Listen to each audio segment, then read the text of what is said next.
Nursing പഠിക്കാൻ പറ്റുന്ന 6 യൂണിവേഴ്സിറ്റീസിന്റെ names ഞാൻ കഴിഞ്ഞ വീഡിയോയിൽ മെൻഷൻ ചെയ്തിട്ടുണ്ടായിരുന്നു കേട്ടോ. അപ്പോൾ കുറേ പേര് അതിന്റെ കൂടുതൽ ഡീറ്റെയിൽസ് ചോദിച്ച് മെസ്സേജ് ചെയ്തിട്ടുണ്ടായിരുന്നു. അപ്പോൾ വെയിൽസ് ഗവൺമെന്റ് നടത്തുന്ന ഈ ഒരു ഫ്രീ നഴ്സിംഗ് കോഴ്സ് പഠിക്കണമെങ്കിൽ കുറച്ച് കണ്ടീഷൻസ് ഒക്കെ ഉണ്ട് കേട്ടോ. ഫസ്റ്റ് കണ്ടീഷൻ എന്താണെന്ന് വെച്ച് കഴിഞ്ഞാൽ നഴ്സിംഗ് കോഴ്സ് പാസ്സായി കഴിഞ്ഞാൽ വെയിൽസ് ഗവൺമെന്റിന് വേണ്ടിയിട്ട് 2 വർഷം നഴ്സായിട്ട് വർക്ക് ചെയ്യണം എന്നുള്ളതാണ് കേട്ടോ.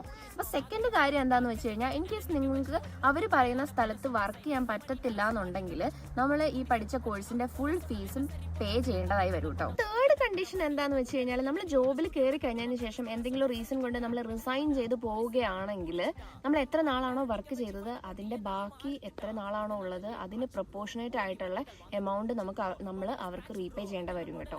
അപ്പം വേറെ എന്തെങ്കിലും കേസസിൽ ലൈക്ക് നമുക്ക് കോഴ്സ് ഫെയിൽ ആവുകയോ അല്ലെങ്കിൽ എന്തെങ്കിലും ഹെൽത്ത് ഇഷ്യൂസ് നമുക്ക് വരികയോ കൊണ്ടാണ് നമ്മൾ ഡിസ്കണ്ടിന്യൂ ചെയ്യുന്നതെങ്കിൽ നമ്മൾ ഈ പറയുന്ന എമൗണ്ട് ഒന്നും റീപേ ചെയ്യേണ്ട ആവശ്യം വരുന്നില്ല കേട്ടോ.